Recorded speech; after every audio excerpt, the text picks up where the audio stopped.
เขาเพราะว่าอย่างอยู่จีนได้แน่นอนมันเป็นก้นเรียนการเมืองเขาลูกกติปฏิกว่าเพราะการเมืองในเขาตื้นปารีเยการเมืองในเขาตื้นเหรียญหรือเจ้าเคยเยอะนะอย่าเบิกเขาจะในเขาเฮียนมาการเมืองหรือกำสื่อนะแต่ได้มาก่อตั้งปฏิแต่ได้มาเป็นแจ้นพ่อในเขาเฮียนการเมืองมากำสื่อเหมือนเจ้าหนังเจ้าเครือเขาจะเห็นเขาตึกกันจะได้ในคำจะเฮียนการเมืองเขาเฮียนการซึก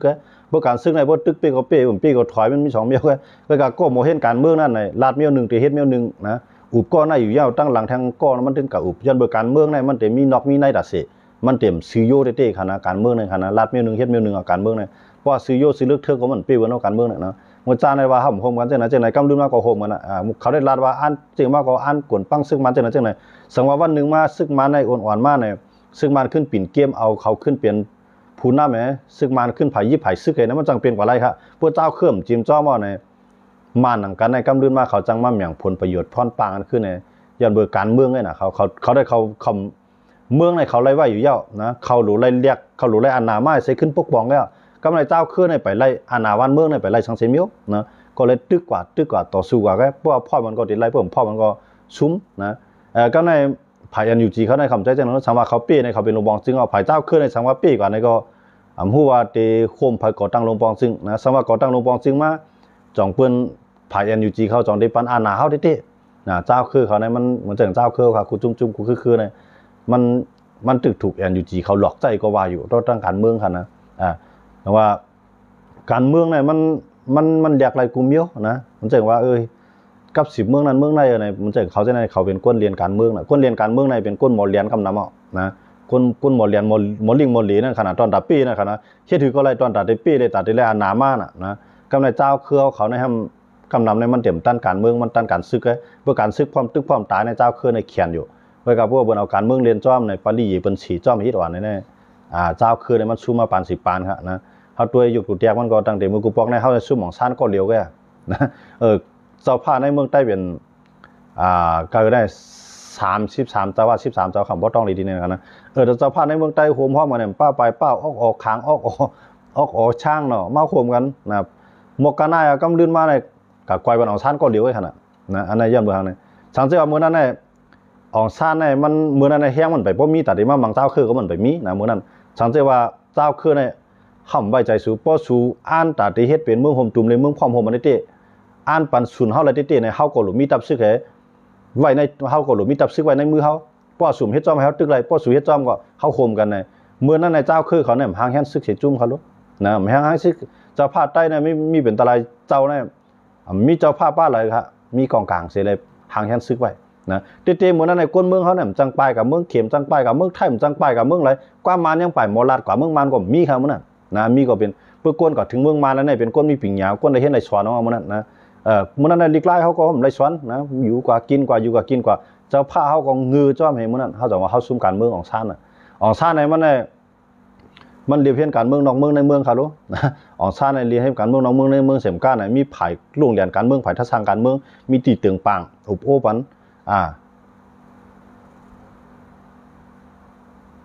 ย้อนบ่จังได๋ดอกว่าพวกเฮาค้ามาด้วยที่นั่นในเมืองนั้นแน่พี่น้องเขาว่า3ปาก2เมืองค่ะใจเขาย่อพี่น้องเขาว่า3ปากว่า2เมืองนั่นในค้าหมายถึงเมืองใต้ค่ะนะหมายถึงเจ้าภาพในเมืองใต้อันโฮมกันอันโฮมกันลงลายมือลิโคมไปปังลงค่ะที่เขาว่านี่นะเต็มๆมันในสังเกตว่าเจ้าภาพเขามาเรียนการเมืองเลยอำไปใจใหญ่อำไปปึงเองกามเมียวเดียวได้เขาต่อรองต่อซ่านได้นะมันนั้นเต็มๆในปืนใต้เนี่ยเฮาต่อสู้กันมาตั้งแต่ปานไปยินหนองนะใต้ในเมืองห่มตุ่มตู้ปัดปื้นเนี่ยอันยามอุปเปิงพ่องงำวานเมืองได้มีเจ้าหอค่ำเลยมีเจ้าหอเสียงเลยมีไตเลมานไงนะมีไตเลมานไงจังว่าวันเมื่อนั้นในใต้เนี่ยมันเฮียงอำนาจได้ต่อรองมาในมันสูงน่ะเจ้าคือก็ตึกไว้ใจใต้น่ะมื้อนั้นนะเพื่อเฮามาด้วยเหมือนจังหนังเจ้าคุณบ้านจริงเจ้าภาพเวียงลำสันมันเจ้าก็พร้อมได้เฮ็ดจอมใต้กูเมียวนะพร้อมได้ต่อสู้จอมใต้กูเมียวมื้อนั้นกำในเหมือนจังหนังคางเขาช่างเขาจังได๋ก็ตึกขันใต้เนี่ยเป็นปีใหญ่เบิดมื้อนั้นว่ากูคือพี่น้องเขาว่า12เจ้าในเขาว่าเนาะครั้งยิ้มจบกูคือนั่นในกูคือนั่นมื้อนั้นเปิ้นตึกมุงม่วงไฮใต้ในอ่อนโหอยู่กูคือในตึกผักตั้งมุงม่วงไว้ที่ใต้อยู่มื้อนั้นก้อยก็จะพาใต้ซะมันฮู้การเมืองน่ะนะพวกฮู้การเมืองน่ะหางแฮนซึกน่ะเต็มๆมันนะสว่าเขาหางแฮนซึกไอ้ต่อรองต่อมื้อนั้นในมันมันมีอำนาจสังนะอังกฤษก็มื้อนั้นในอังกฤษก็ไปใครปล่อยเป็นเมืองใต้เขาลูกอังกฤษก็ ยังว่าอองซ่านในกว่าอังกฤษยังคุณอังกฤษเขาย่อมท่วมขนาดนะมือมันไปมาอุบเจ้าผ้าอังกฤษเขาว่ามืออุบด้วยเจ้าผ้าเมืองสันลอยเขากันแล้วมืออุบด้วยเจ้าผ้าเมืองใต้เขากันแล้วเผื่อมันย้อนเผื่อมันฮู้ว่าอังกฤษเนี่ยได้ถอยเมื่อนั้นอังกฤษเนี่ยได้เมืองล้านนิคมเมืองที่เขาก็ยึดเป็นเมืองขึ้นเขาได้ปั่นขึ้นเมืองเอาเนี่ยเขาขึ้นปืนเผาจังนั้นเขาเพราะเขาปืนเผาใต้ก็เมื่อนั้นใต้ก็มีเปรียบนี่เป็นใต้อ่ะนะเต้มันน่ะเป็นใต้อันตาที่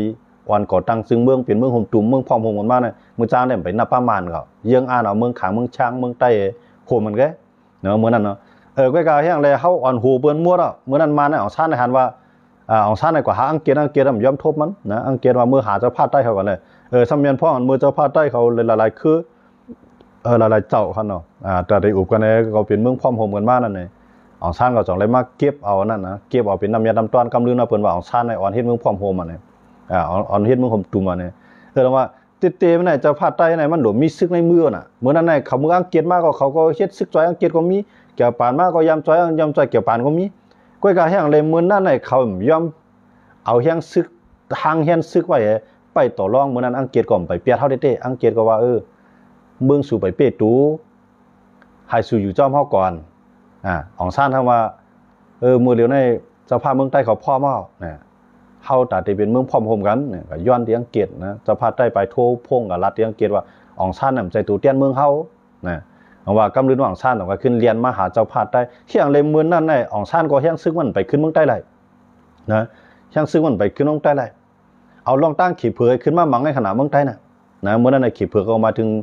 ขี้เผือกขี้เลี้ยงเขามังกันนั่นคั่นเนาะขี้เผือกก็ปลายเข้ามาเมืองใต้ขี้เลี้ยงก็รับมาจ้อมหั่นนะแต่ว่ากำลืนมาในเอาลองตั้งว่าเฮาได้มื้อจอยเมืองใต้ลืบขี้เผือกกำลืมมาเอากองกลางเนี่ยปันขี้เผือกให้มังใต้ทางแต่ว่าในเฮาซุ่มเนี่ยเฮาซุ่มการเมืองคั่นน่ะนะเปิ้นเฮียนการเมืองเฮานำเฮียนการซึกผู้เหลือเฮียนการซึกในสัมพังเฮียนซึกคั่นน่ะมื้อนั้นนะจังว่าเฮาขาในซุ่มมื้อนั้นในใต้เนี่ยไปแตกกันสังคะนะคือใต้ก็ตึกขึ้นน้ำหนามื้อนั้นมันไปปลายจังได๋เพิ่นเกิดลุกในบางก้อนมี12ก้อคั่นแหละลูกล่างเขานะเอาผู้เปียดผัวมีเปียดมีของพ่อมีมื้อนั้นนะเพื่อเอากันเราก็อยู่กันก็ยาวๆเนาะอยู่ขึ้นลังเหยลังลงอยู่จ้อมกันเปลี่ยนตะไลหน้าหอโตเฮือนเนาะหลายครบโคอยู่จ้อมกันมื้อนั้นแฮงแลอำพังแฮนซึกเนี่ยว่าปัวเจ้าพาเงือในเจ้าพาในพิจัยนะเต้ๆในเจ้าพาในเงือมันหางแฮนซึกน่ะสังหางแฮนซึกได้มื้อนั้นแหละอองซ่านเฮ็ดจ้อมนั้นที่ก็ไปกินกุ้งอองซ่านไปจ้ามกามเอาน่ะพวก10ปีปันมาเฮาจ่องก็ลัดคือผาดออก10ปีปัน20ปีก็ปันหมดเลยใน70ปีปลายก็ปัน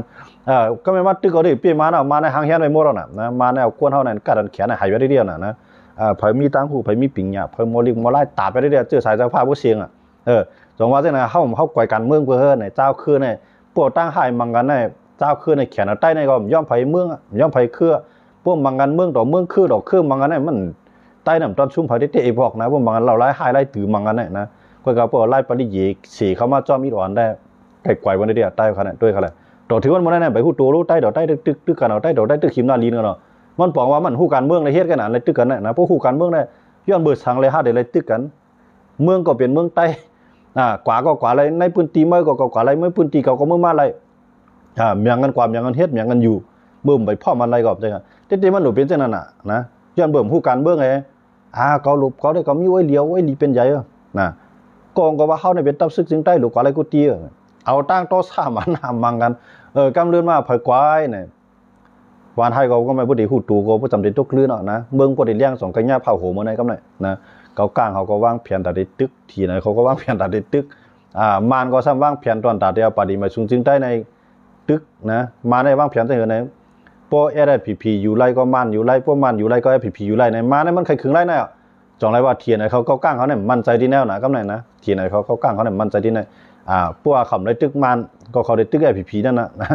พวกเขาตึก SPP ในเขาเลยหน้าลิ้นเขาจังต่อรองดอกซึกมันพอยังตึกมี SPP SPP อยู่ไว้เนี่ยมันก็จังเข้าออกนะย้อนบ่จังได๋ลองว่าอันไหนเฮ็ดให้เกากลางเขาเทียนเขาแค่ตึกเป็น SPP นั่นก็ย้อนเบิ่เขาไว้ใจตรงนั้นมึงกูบอกก็ SPP ดัง SPP ดังที่ไหนเขา SPP ก็ว่าย้อนเบิ่อาเสียลงลายมืออันเสียมาในมาจ้อมหลังมันนั่นมาอยู่ในนาทีเขาที่เนี่ยเขาก็คำใจกับตึกมันกับตึกเป็น SPP กับตึกเป็นอาเซียนจังเนี่ยมื้อเดียวก็เขาก็ว่านั้นไงมื้อเดียวในเกากลางเขาที่ไหนเขาก็ อันมันมาได้ที่ไหนมันย้อนเปื้อแอได้ผีๆนะเขาก็ใครมังแอผีมันกะลาดเลียวขึ้นไปขึ้นเหยียบขึ้นห้อยเก่าแกนะมันตึกเหยียบขึ้นห้อยเก่าแกนะว่าลอกลายเฮ็ดสร้างอันเจ้าคือเขาเจ้าคือใต้เขาเฮ็ดเกาหลีเจ้าคือในเมืองใต้เขาเฮ็ดเกาหลีเนี่ยมันการมันหูการซึกแกนะก็กับการเมืองเนี่ยมันตึกมันตึกอ้วนมันตึกอ่อนนะเขาขามาด้วยละอันเขาลาดเอาเจ้าในต้องไผ่เจ้าซึกเจ้าหานเจ้าในพวกเขามาลาดในรองการเมืองเนี่ยบ่มีนะเขาลาดเอาไล่อันเขาลาดไล่ใครจ้างเอานั่นเขาลาดไล่คือมือก่อนมือมื่นไงมือนั่นปีนั่นปีนั่นป่วนมากันนั่นกันนั่นเฮากุงเอาหมุนมันเฮาตึกตีลอยนั่นเฮาตึกตีลอยนั่นอันนี้มันกว่าตั้งนานการนั้นนะแต่ที่มันได้เปิ้นวางนโยบายเปิ้นปรสีเปิ้นยังอ่านเปิ้นเนี่ยเปิ้นได้ว่า5ปีได้ไรใน6ปีได้ไรใน7ปีได้ไรในเปิ้นได้วักเป็นคักจังได๋มันต้องก็คืบหน้าการเมืองนะแต่ว่าเฮาเนี่ยมันทำตามไว้จังนั้นเนาะหางแฮนซึกไว้ตอนตาฮับมือตึกซึกมันแกนะอำไรหางแฮนซึกไอ้ตอนตาได้ไปหุบซึกมันเนี่ยอำไรหางแฮนตัวนั้นนะซึกใต้เฮาเนี่ยกูจุ้มมาเจอป่วนมาเนี่ยมันหางแฮนซึกไอ้มันหางแฮนไว้นำในมันหางแฮนไปตาฮับมือซึกมันอำใจหางแฮนไปตาได้ซิมซึกมันนะเพราะเขามีเฮียงซึกหลอกมันได้ดินะพวกมันมัดตึกเขาก่อมตึกมันเนี่ยเขาเฮียงซึกในหลอกมันได้ดิคือเราได้ดิเนี่ยเขาได้กระบวนจังนั้นก็เตมันได้พวกมาเนี่ยมันมาอยู่ในใต้เนี่ยเตเนี่ยใต้หนังกันยิบมือกันมันมาเนี่ยกำไรเฮาตาเตเอาต่างเจ้าคือละลายเคยขึ้นยิบมือกันในขึ้นมังมันเหมือนเจอหนังทีในเขามังวันมื้อนั้นเนี่ยใต้ในหลวงหาครึ่งกองกลางเต็มตีจ้อยเขาน่ะในเตมันได้คั่นน่ะก้อยกะห่ำไรหาสังสิจ้อยเขาเสียมกะนะพวกเถียนในเขามังซึกมันไรเขาซิมไรตีน่าเนี่ยใต้ก็โมเสลายนะสำคัญเอาเฮียงซึกเอาใน10เอาแถมด้วยนี่ก็10เอาที่มันให้มันในข้าวป้ายออกนั่นมันจะจังว่ามันเปลี่ยนอันปัญหาเนี่ยเตมันเนี่ยพวกเขามาตัวอยู่ด้วยเขาเนี่ยอยู่ด้วยเขาเนี่ยจุ่มในตึกเนี่ยอยู่ด้วยมันเขาตึกก้อยกะมันเอากองมันในเขาปันเที่ยวเพื่อเอากองมันเขาปันมันได้ถึงมันจะเอากองเขาปันอะไรมาเดี๋ยวซึกในเพิ่มมากนะเอาซึกมันมาอยู่ป้ายอ่ะมันฮู้ว่าเพราะว่าเอาเฮียงซึกอยู่ป้ายเอากองกับมันอะไรกำลืมมาเปิ้นเอากองเขาละลายไรสังขึ้นในจังว่าพวกเอากองก็บอกว่าได้ไรที่ดีนะเหมือนเจ้าหนังปาดีมาซึ่งได้กล่าวกองว่าอยู่ด้วยมาบางอาเซียนนั่นว่าอยู่ด้วยไรตั้งนำเขาลงไรไม้ไรฐานหินไรคุดเฮคุดพลอยไรคุดคำไรคุดเสียงอันกาใหญ่คันดงไรเก็บขวัญหรือนั่นก็ไรเก็บซึกหรือนั่นก็ไรนาตีนะไรตั้งนำตั้งหลายขนาดนั้นอันเขาปันมาได้ปันมากองกลางไงฮะเงื่อนในกองกลางไงแต่ว่าเขาคำว่าด้วยดีเนี่ยตูเขาได้ผมจะว่าเขาตัวของเฮ็ดตัวเขาได้เข้าก็ว่าเขาตั้งหน้าเขาตั้งหลังไอ้พวกสูปากตั้งเขาเด็กกว่าจ้อมพวกสูปากตั้งเขาเดี๋ยวตีอยู่ไว้อยู่ด้วยเขาในเขาเฮ็ดจังได๋ตรงว่าเขาคำว่าตัวใดเขาในจอดตัวเมืองใต้เขาคันไหนนะเมืองใต้ปอดห้องตัวปอดป่องปัดจานในใครจอดตู้เขารู้หมดแล้วเขากว่ามือเขาตึกกันดังเมื่อปานเจ้าคุณสายดังอาเซียนเขาตึกกันเมื่อปี2021นั่นเนาะเมื่อปี2021เมื่อเขาตึกกันมื้อนั้นไหนว่าดังอาเซียนเนี่ยว่าก็ซุ่มนำอาเซียนก็ซุ่มนำออกมานั้นก็ขึ้นเย็นกว่าในเป็น10เป็น20ปีเขาอยู่ในเขาเย็นกันนะเขาเย็นกว่า10เป็น20ปีก็ว่าเขาลืมนะเขาลืมเขาก็ห่างแฮนเฮ็ดอยู่ขึ้นวันๆหมักมือจิ้นย่ามหาวขึ้นวันๆเงินค่ำหาวขึ้นวันๆแต่ซะมาตั้งหับไว้มีเหลียวไว้นะกำลืนมาเปิ้นได้บนจอดไล่หมดเฮาได้ถอยนะว่าเฮาอยู่เตียงว่าดีนะจังหวัดตับซึกใต้แต่กำนั้นเป็นตับซึกตั้งหับเปิ้นมาปุ๊บเพราะว่ามาโหเดือนก็ได้หับมือไหลอ่ะเปิ้นมาโหปีมันได้ไล่ถอยอ่ะอันนี้เฮาซุ่มฮะนะจังไรว่าเจ้าคือใต้เฮาอันตั้งตับซึกมาในกำนั้นเนี่ยเปลี่ยนซึกอันไปตั้งหับไว้อำใจซึกอันไปลุกลามเปิ้นด้วยเขาเลยตับซึกอยากไขเนี่ยมันมาเนี่ยอยากไขในข้าวรัง15-16ปีแก่นะ15-16ปีนะอยากไขนายเนี่ยมันอยู่ในเมืองช่างอยู่ในเมืองค้างอยู่ในเมืองย่างเผือกอยู่ในเมืองอยากไขในปอดของปอดจันอยู่ในมดนะหรือมาอยู่ในเมืองใต้แถวจังเขาว่าจะย้อนบ่เนี่ยอันนี้บ่ฮู้ว่าซึกลูกลามนาลินนะซึกลูกลามนาลินว่าใต้เฮาคันให้สังเกตว่าปาดีมาสูงจึงได้ก็ควักอะไรตั้งค้างมันนะค้างควักมาตั้งใต้ไหลโลนะกำไรอาเซียนก็ควักมาเลยตั้งย่างเหลียงควักมาจุใต้คั่นน่ะมันหลุดเป็นจังนั้นครับเนี่ยเฮาควักอะไรมันสิว่ากับตึกเปิ้นคั่นนะเฮาควักไว้เนี่ยเอาตีอยู่เฮากวางไว้มันใจตั้งเข้าไปดีๆกันน่ะตั้งเข้าไปเพิ่นมาก็ยื้อให้บ่ยืมเป้ก็ถอยเฮามังมานะเฮาเป้มานะเฮาเป็นจังไหนกะเพราะว่าอยู่ดีๆไว้ตั้งฮับเนี่ยเปิ้นไอ้พวกมาปากอำเป้เปิ้นเอามาเฮงเป้เปิ้นเอามาหมื่นนะเปิ้นเอามากวนกองกระนั่นไปป้อมาแทงนะเอามาก้าล่ำไปป้อ2ล่ำ3ล่ำไปป้อ4ล่ำเนี่ยเอาก้ามาไปเป้ก็เครื่องบินมาเนี่ยมันมาเข้าในกองอากาศให้เมียกดให้หมอทานให้ไปหาบ่ได้เลยมันใจมาคูเรียกเขาเลยอาซาเขาเนี่ยมันเป็นเมียกินข้าวสู้เขาดูนะมันว่าอันใต้เขามันคืมนาการซื้อเข้าไรนั่นย้อนเบิ่งเนี่ย มันปึกกว่าดังน้ำว่าเมื่อเหยียบนาตีก็เมื่อเขียนนาลินก็เอาเมื่อนาลินก็ก้นเมื่ออะไรหาบซองมาป้า3 ก้านเนี่ยพวกเข้าควางนาลินทำไรอ่ะนะเมื่อบนควักมาซ้ำเป็นสังเป็นอุ้ยลีกันเป็นอุ้ยลีกันจังว่าอันนั้นปองว่าผู้การเมืองค่ะนะเพราะว่ามันควักนาลินไรอ่ะเนี่ยเหมือนเจอหน้าเข้ากันในเมืองคางอ่ะคางเลยเข้าเนี่ยมันจะผู้เขียนกันเสียตาก็เอาคางมาอยู่ในเมืองใต้เนี่ยตับซึกใต้เข้าหรืออะไรก็อยู่เมืองคางก็ในพวกเขาอยู่เมืองคางซึกคางยื้อเข้าเนี่ยเขาก็หลุดยื้อมันอยู่ในเมืองใต้ทีมันนะพวกมันยื้อเข้ากับยื้อมันเป็นอุ้ยลีกันก็ในพวกมันยื้อเข้ามาในเมืองขางมีไผ่มีไต้เหลียงเข้าหลุดจอยไต้เหลียงลูกขึ้นมามีเคียงไงก็มังคางนะไผ่นึงเข้าเหตุการณ์หาเงินไผ่นึงเนี่ยเข้าหลุดเอาซื้อเข้าเนี่ยกับเป็นตัวเตี้ยนตึกได้ขนาดมันมีหลายจุ่มเขารู้อันใครตึกซื้อคางก็นะเขาอยู่เกี่ยวเตี้ยงมันน่ะเตี้ยเข้าหลุดตึกซื้อมาเนี่ยก็หลุดตึกซื้อคางกันใจเนี่ยคุยกับพวกขำตึกเขามันจะข้าววันนั่นน่ะเรื่องมันเลยนะย่างเหลียงเนี่ยขวากมาอันติดเรียนดินมีห้องสวรรค์ในไทยเนี่ยก็ติดเรียนดินไทยมีห้องสวรรค์เนี่ยก็ขวากมาแทงนะมาจำกองเมืองก็ในก็ควักมาตั้งอย่างนั้นตั้งจิ้มบานมาคือส้มนะบานคือส้มอยู่ในไผ่ไทยเอาเลยละต้องมาควักมาตั้งไหนก็ไม่แทงตั้งย่างเหลียงควักมาตั้งเมืองเปียงนะไผ่ขุนเมืองปลายมาถึงสีเชียงมาเลี้ยวย่าก็ควักมาแทงมาตั้งลูกจอกเมืองเปียงบนควักนาซึกออกกันได้ดิแต่ว่าเข้าหรือเอาในเมืองใต้ในให้ไล่มันไล่เขาหรอพวกเขาพร้อมกันนะพวกเขาพร้อมมาเอาเนี่ยเขาควักนาซึกเหมือนเจอนาซึกเทียนอะไรเขาหลุดตึกซึกมาเนาะนี่นอนใต้หลุดไรจอยเขาหนำใจตีมันนะพวกเขาตึกเปมาเข้าเลยเขาเนี่ยเป็นอุ้ยดีกันเนาะนะ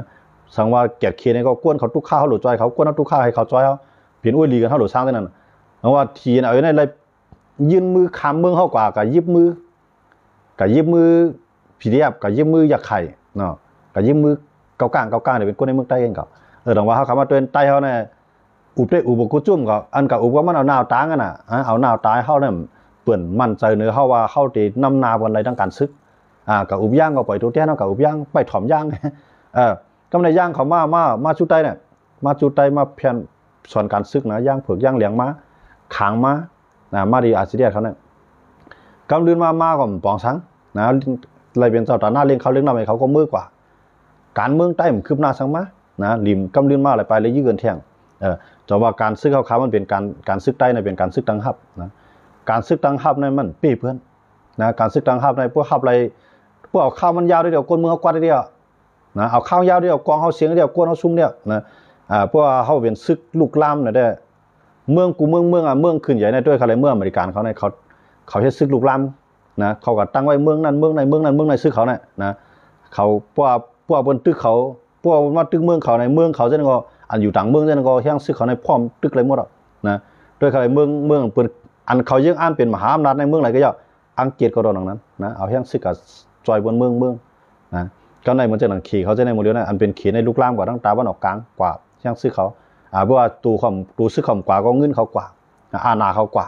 นะเพราะว่าใต้เขาซ้ำมีอย่างเขาขุดกินคู่ของเดินดินใต้ดินแนะนำเขาหมั่งได้จำได้เชียงอ่ะนะก้นเมืองเขาก็อ่ำโหมลมไล่ลองพ่อมันก็ไปมีเสมุสิปีอันนั้นเนี่ยเขาใต้ในสร้างการเมืองมาแต่ว่าเข้าผู้การเมืองต่างในปานเจ้าภาพมาต่อปานเจ้าซื้อเขาทั้งหลายใช่ไหมนะมันผู้การเมืองมันผู้การซื้อแกพวกมาตื้อก็มังอ่ะนะมังก็ให้นะเข้าในพวกสุกี้มาอยู่ในเถื่อนในป่าจะเข้าในหรอเข้าได้ให้นะเข้าได้ทำอุบลงเข้าอุบร้ายเข้าอยู่ในร่วมในลาดเข้าได้เฮ็ดเตี้ยวกาใครเฮ็ดเตี้ยเพิ่มผู้ปริยการเมืองบนในกาใครเฮ็ดเตี้ยเป็นอยู่มันนะโดยอะไรวันในเปิ้นมังมานวันพวกกวนเมืองพวกปังนะใต้เขาก็อะไรไปนำว่าไปนำบางคนเท่าคนเกลูกอ่อนจองใต้เขาขาจองไปจังเอาตีอยู่ไรสีเวียงนะสมมติวันดีขึ้นดีเปิ้นเส้นตึกเส้นขึ้นอุกันไรโมราในใต้เดี๋ยวย่าปังตึกขึ้นหมดนั้นย่าปังตึกขึ้นถามว่ามันได้คืบนาลึบล้ำมานออกเมืองใต้เสร็จเลยยืดเอาตีดินมานะมันไล่มันไล่เบิ้นซึกตังหับนะกำลืนมาในพวกมันมาหมังในมันเดี๋ยวมังเอามันท่องแท่งจำบานนอกหน้าปังเดี๋ยวมังเอางุ่นดิๆนะอันกว่าอันเพซึกกว่าที่นั่นก็ขึ้นไหลถอยมาไปแกะขิงเอางุ่นมันขึ้นแกกำลืนมาก็เลื่อมตวนหมายเฮ็ดสร้างใหม่ด้วยอะไรมาในมันหมังใต้เนี่ยพวกมันหมังสายนอกในมันหัวพวกมันหมังสายนอกมันเนี่ยมันเด็กกับมังก้นเมืองไงมันเพราะมังซึกนะมังก้นเมืองอยากให้ก้นเมืองปั่นเข้าปั่นน้ำดื่มก้นเมืองไปนะมาในพวกมันหมังใต้เนี่ยมาในหลายๆก็ในก้นเมืองอันอยู่จำมานเอาอันอยู่จำมานก็ห่มรวมแบบนี้อย่าไปให้ซึกใต้เข้ามาอยู่จำอย่าไปให้จังจอยแถมซึกใต้นะเพราะว่ามันกว่าไรเนี่ยก็มันเอาปิดทุจินกับตั้มไว้ให้ปิดทุจินนั้นปักตาไปตัวปันก็ในอันเป็นมันอันหลุมมังเตี้ยให้ใครใช้ที่ปุ่นถอยออกมานั่น มาหมังเงางุ่นได้นะเหมือนเจ้าหนังวันให้ก็ยำย่างเงางุ่นมันนะกำในเสร็จก็ยำย่างเงางุ่นมันพวกย่างเงางุ่นมันไหนกว่าที่ไรก็ยาวถึงที่ไรก็ยาวมันขึ้นในถอยมากขึ้นได้แต่ได้แกะเคียงเงางุ่นให้ไรนั่นนะก็ในว่าเงางุ่นเดียวมันก็โป้มันก็หัวก็มันเขาในถอยทั้งซื้อเขาขึ้นมาขึ้นนำหนาวติมังให้เดียวก็มันแล้วไรซุ่มข้าวยำอุบกันกำในพวกอุบกันเอาก็ขึ้นตกลงกันมันน่ะเฮ็ดจ้อมนะอย่าว่ามันมันเฮ็ดจ้อมอุบกันตั้งใต้ก็อุบกันวันให้ก็มันเฮ็ดจ้อมอุบกันตั้งหลายใต้เลี้ยงก็มันเฮ็ดจ้อมมันอะไรมันเฮ็ดจ้อมไอ้พอก็มันอุบกันนะมือมันอ่อนมันอุบอ่ะพวกมันแก่นแข็งมันขึ้นมังอ่ะนะว่ามันให้ไหนมาปานสิปานด้วยครับมันต่อสู้ได้เนี่ยพอมันตัวเปิดใจว่าพอได้กินเนื้อไก่ลูกถือคอมเดี๋ยวเนาะมันเป็นจังนั้นน่ะมันน่ะมังก้นเมืองตามมือเดียวในต่างเจ้าคือมาตึกมาตึกในปืนใต้มาตึกในวันใต้เวียงใต้เมืองใต้ก็กำนำในคำว่ามังก้นเมืองนี่เดียวนะพวกมังก้นเมืองในก้นซึ่งในต่อให้มันมีเฮียงกองเข้ากะก็เจ้าเปิดมือมังก้นเมืองมันที่เปิดก้นเมืองมีเอาในป้าถงปืนจีนหน้าของมือหมักกองป้ามือก็ก้นเมืองจังเข้าดีเลยมาเลี้ยงมันเนาะเปิ้นเตียกแวดก้นเมืองบ่เตียกก้นเมืองอะไรซื้อก่อมจังมาเก็บนะเขาต้องกินก่อมจังเอาก็ในพวกเขาเด็กก็ส่งก็บนปีเข้าไปแล้วนะเข้าเด่มในป้ากันน้ำนะพวกกว่าก็บนตั้งจิกตั้งหลานโหวิ่งหางวิ่งโหวานหางว่านเนี่ยเจ็บถามแต่ว่าเจ้าในใต้เขาในกำลืนมาไหลขึ้นเริ่มต้นใหม่นะด้วยอะไรของเสียวขึ้นจึงได้ในใจข้าวยามปียาวข้าวหึงตาได้ตั้งไรเงางุ่นนะตาได้ตั้งอันเงางุ่นลอยตะเลี้ยงในแก่นแข็งว่ะตาได้ทุ่ยังซึกมือตั้งตีกิ่งเพมันที่ทุ่งเยื้องอันนั้นก็ตับซึกใหญ่ก็ที่ทุ่งเยื้องนะไล่คาเนี่ยกำในเขามือตั้งตีเมืองกึ๋งอันนั้นก็ตับซึกโหเฮียงมันนะกำเลื่อนมาเป็นสิ่งอะไรในอันนั้นก่อยยันเบอร์มือมันก่อยยันเบอร์มือใต้หนังกันแค่ตีทุ่งเยื้องนั่นก็ก่อยเขานะอันนั้นเป็นตับเงางุ่นเขานั่นจะว่าเงางุ่นใหญ่มันก็หมอกมีแห้งซึกให้กุ้มปืนตีไรนะกำในที่เมืองกึ๋งได้ใหญ่เมืองกึ๋งได้เลยว่าเป็นมาช้องนะเมืองกึ๋งได้แห้งใหญ่กำเลื่อนมาอะไรถอยมือเดินมาตั้งขึ้นเมืองปั่นเบิ้ลตึกดังเมืองปั่นบนมุ้งเป็นเมืองหมังแห้งเนี่ยมันเมืองหมังแห้งเนี่ยก็เลยถอยเที่ยงที่นั้นว่าต่างจุ่มกึดค่ะนะอย่างว่าซึกตังฮับในมันเป้เหมือนเจ้าหนังของเสียวขึ้นซึกใต้ตึกเมืองใต้ปะทองเนี่ยเปลี่ยนซึกตังฮับลายเขาลูกเขาได้ว่าตึกแกะเคตูก็นะนี่นะเขาตึกแกะเคตูก็นะเขาได้ว่าบ้านไปมีแผนการตึกเขาลูกเนี่ยการว่าแกะเคตูนะเพื่อแกะเคแล้วไปกันนะมี2 เมตรเขาลูกมันปีมันแหละนะว่าเป็นซึกลูกล่ามด้วยเขาเลยคางเขาใช่ไหมนะคางเขาในล่ามกว่าได้ในหมดเลยในมาดังมีจีนามาดังปินมันนะมาดังสกายใต้ในซึกลูกล่ามมันใช่ไหมเมื่อซึกลูกล่ามตาได้เบิ้ลขึ้นล่ามเขาขึ้นเมื่อถึงตีอยู่เขามันก็ง่ายว่ะนะเขาทำเป็นซึกตังฮับ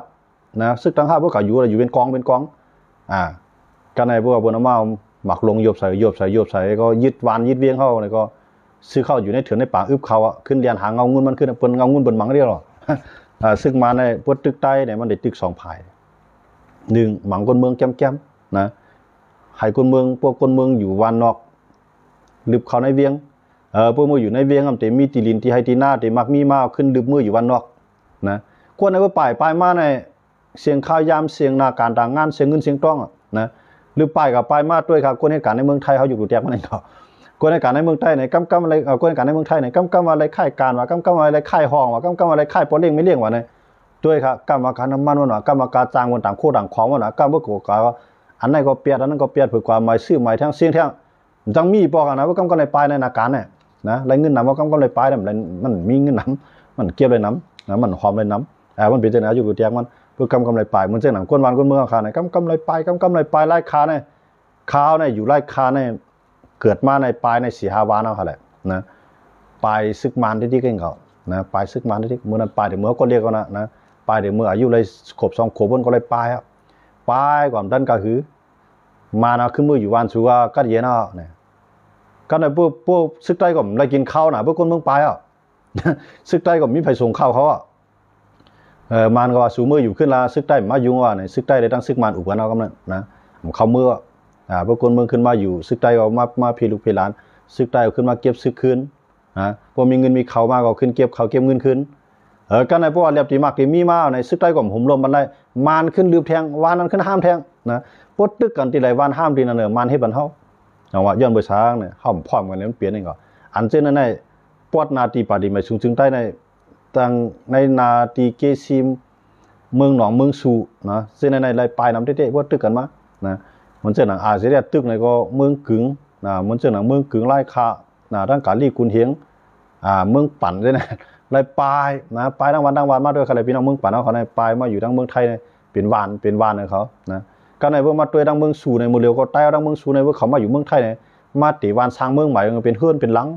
อยู่เป็นจวนนะลูกหลานมันมาอะไรไปไทยหมดแล้วนะจังว่าเจนน่าเขาชุมปริยการเมืองของมารเขาเพราะตาพันตึกจุ่มนั่นเนี่ยเปิ่นชูเปใต้เพราะตาคือตั้งหายตั้งตีมังเนี่ยเปิ่นชูเปใต้นะ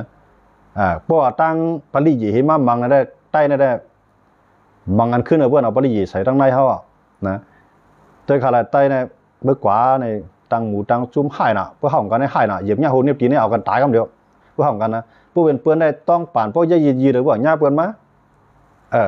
ย่าเพราะฉะนั้นได้จังว่าใต้เฮาได้เนี่ยการซื้อกันใต้เฮ็ดในหนึ่งเพราะอันใต้อ่านเอาวันเอาเมืองติอันเก็ดขีดจื้อคืออะไรติอันเก็ดขีดแผ่นดินเอาอะไรติเนี่ยใต้หลุมมีปางตึกตู่เตียนครับเหมือนเสื้อหนังล่าหูเขาใครตั้งตับซึกใต้เฮาหลุยถือให้เขาเอาแห้งจ่อยแถมที่เฮาไอ้กัดตึกเปื้อนกัดตึกต่างซุ้มเฮากลุ่มแขนวานแขนให้แขนหน้าแขนตีอยู่ด้านเช้าก้าวกับใครแขนอ่ะเพราะมีห้างพรมโฮมันนะมันจะว่าอยู่ด้วยนะมันแขนทางลงในนาตีนที่มันเบิ่มใจที่นี่มันกุ้มกำมันแขนเผยใครอย่างเฮ็ดนะเผยใครเห็นเผยใครกล้ายาวกล้าเผยใครอย่างว่าเฮ็ดแจ้งเขาสินตื้อมากก็ฮับเลี้ยงแทงไงก้อยกับมันมีเงินเลยพวกเถียนในดูบางตึกก็มาอะไรกว้างเขานะเกากลางหลุดเขาบางตึกก็มาเอากว้างเขาแหละวานให้หลุดเขาบางตึกก็มาเอากว้างเขาแหละพวกกว้างกว่ามันจะเอากะละหลายนะพวกไปมีเตียนนี่พวกเตียนเงินอะไรก็เตียนกวนเนาะนะส่งกวนสูงมาอะไรผมรวมที่นั่นที่ไหนเอากวนเขาส่งกวนเขากับผมรวมมันเขาก็ในป้ายมามีในปืนตีสูในพวกสุ่มเฮ็ดแล้วเดี๋ยวเมื่อเฮ็ดเปิ้นเนี่ยเขากับงบเงินตั้งซึ่งมาในเฮ็ดนะเข้าตอนที่อะไรเก็บกินขวานก็คือย้อนบ่จังนั้นว่าอันรายการใต้เฮาค่ะรายการตับซึกใต้เฮาค่ะอันเฮ็ดมาปียาวข่าวถึงต่อถึงวันมื้อใดตับซึกใต้เนี่ยเป็นตับซึกตั้งหับเว้ยนะตับซึกใต้ก็ตั้งตับซึกในเมืองย่างแหลงว่ามีทีละกะตั้งในเมืองคางว่ามีทีละกะตั้งในเมืองย่างเผือกมีทีละมีตับซึกใต้น่ะมีอย่างว่ามันเป็นตับซึกอันไปตั้งหับนะเป็นตับซึกไปแกดขีดตัวเก่าไว้เป็นตับซึกแกดขีดตัวเก่าไว้เพราะตับซึกแกดขีดตัวเก่านั่นเนี่ยด้วยอะไรมันยิ่งใหญ่เฮาขามาอยู่แดงเมืองรถแล้วกันขอนะเมื่อกูปอกในเกี่ยวป่าในเมืองมันเปลี่ยนตับซึกอันลุกลามเมืองเปื้อนเกี่ยวป่าในแก่นแข็งบ่ก็คือในกลุ่มเอเชียดังเสียงในอยู่ภายใต้มันอำว่าเคนะอำว่าเคมาเกาหลีใต้เกาหลีเหนือต่อบ่ถึงเมืองห่มตุ่มตัวเขานะอยู่ภายใต้เกี่ยวป่าหมดฮะอย่าเมืองซึกลุกลามเผื่อมันมาตั้งปักเปิงลังเมืองว่าเฮ็ดซึกตั้งฮับไว้บ่เบิ่นมาเยื้อห้อมยื้อเบิ่นบ่มาเยื้อจ่องไก่แก่คิดตัววันมื้อนั้นจ่องเขในสร้างกินมันค่ะเกี่ยวป่าในเขเนี่ยกูกินมันอีเขารู้หมดแล้วมันไปอะไรกูเกาหลีเหนือไปอะไรกูขี่กันนะมึงเลี้ยวเกี่ยวปานนะแต่ว่ามันเป็นซึกตังหับไว้เขาเหมือนเขาเครื่องเกี่ยวปานเป็นเครื่องให้ทหารมีเงียนออกอเมริกันว่าเพื่อปล่อยมันให้จังนั้นในเกี่ยวปานในมันจังเวทพี่ต่ออเมริกันเที่ยงตัดไว้ตัวสังเวียนวัวก็ตอนมันนั่นนะตอนเวทไข่ห้ำอย่าไปให้นะเพื่อนวัวก็นะเกี่ยวปานในย่าอเมริกันตอนมันนะเพราะว่ามันยอมสู้มาในก็เขียนเต็มปักเปิงลังเมืองสัวซึกสูนั่นจะเลยเป็นซึกแกดขีดตัวเก่าไว้เตรียมเลยเป็นซึกส่งกาต่างเมืองนะพวกสร้างส่งย่างซึกกาต่างเมืองในเปิ้นก่อมสร้างกินเปิ้นก่อมกูมันพวกมันมายุ่งเขาก่อมยุ่งมันเขียนเนี่ยมันใจจังนั้นเขียนในกำส่งย่างซึกกาตังตับคือในน้ำปางหลายบนตีนะกำมาหิมไต้หวันว่ากำมาหิมเวียดนามว่ากำมาหิม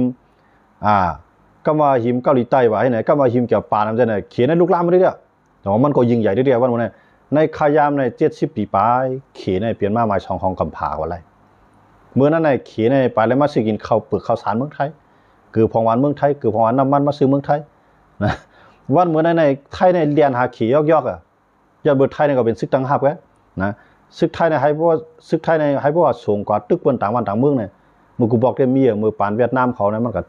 ตึกจอยลาวนะหนังคือเวียดนามเนี่ยเต็มมายึดลาวนะเพราะว่าเวียดนามเนี่ยอันมายึดเมืองลาวอยู่ก่อนที่อันยึดปากัมพูชายึดมาปาไทยเมื่อนั้นไทยเขาว่าพอได้ตั้งเฮาในเมืองเขาเนี่ยก็ได้ห่ำป่วนอะไรกับมือเวียดนามนะเลยป่วนอะไรกับมือซึกเวียดนามยังไม่จนเลยเฮาหรือเป็นซึกอันเตกว่าไปหับตึกส่งย่างซึกก็อยู่ในลาวในตั้งนานของไทยเขาเนี่ยนะแต่ตึกเวียดนามอย่าไปให้เวียดนามในเขามายึดลาวแล้วเวียดนามเขายึดลาวอะไรก็ยึดกัมพูชาว่ายึดกัมพูชาอะไรก็ยึดประเทศไทยเมื่อนั้นเวียดนามเขามีเชียงเนาะเชียงซึกเขาเป็นล้านเขาเลยว่าไทยในเขาด้วยอะไรเขาจะยิ่งใหญ่ก็นะไทยในเป็นตับซึกแก่ขีดตัวเก่าไว้มานเขาก็โดนดังนั้นเมื่อว่าด้วยในปืนเขามาในเขาเป็นมือปานนั่นในปานไปยินหนองปานนะร้องเป็นพิยาเขาเนี่ย เป็นศึกลุกลามครับมาในหลายเขายิ่งใหญ่นะยึดป่าไทยในอยู่ภายใต้กำมือมาในปากปีค่ะนะล้านหน้ารังเสียในตั้งแต่พิษณุโลกตั้งแต่สุโขทัยมาถึงเกี้ยงใหม่นะอยู่ภายใต้กำมือมารหมดนะครั้งเป็นปากปีค่ะด้วยอะไรเมื่อเขาเป็นศึกลุกลามมาในยิ่งใหญ่นะเปิ้นบ่กูคอมเลยขนาดวันเมืองนั้นเป็นศึกตั้งห้าไว้น่ะมานั้นจังสงแห่งศึกกับเมืองไรเมืองนะปลายปีกินกวนในเมืองเจ้าเก่ากวนในคือเจ้าเก่าวันเมื่อเดี๋ยวในมาในเปิ้นถังเรียกเขาเนี่ยจังว่าคือทั้งนะกว่าทั้งไรก็คุยยอกคุกไข่ในไล่ขอรอในกีบนไงมันเหมือนกันนั่นน่ะซึกใต้ก็มือใต้เอาเขาในลูกล่ามนาลีนาทีมือปานเจ้าเสือขันผ้ายิ่งใหญ่ก็ค่ะอุบเปิงในเมืองมารปัดปืนค่ะนะตั้งนำเกี่ยวในอยู่ภายใต้อาณาจักรของเจ้าเสือขันผ้าหมดนะลูกล่ามเขาถึงเวียดนามนะลูกในไทยในบางตอนนะอยู่ภายใต้เจ้าบางผ้าเจ้าวังผ้าเจ้าเสือขันผ้าในเมืองเขมังตอน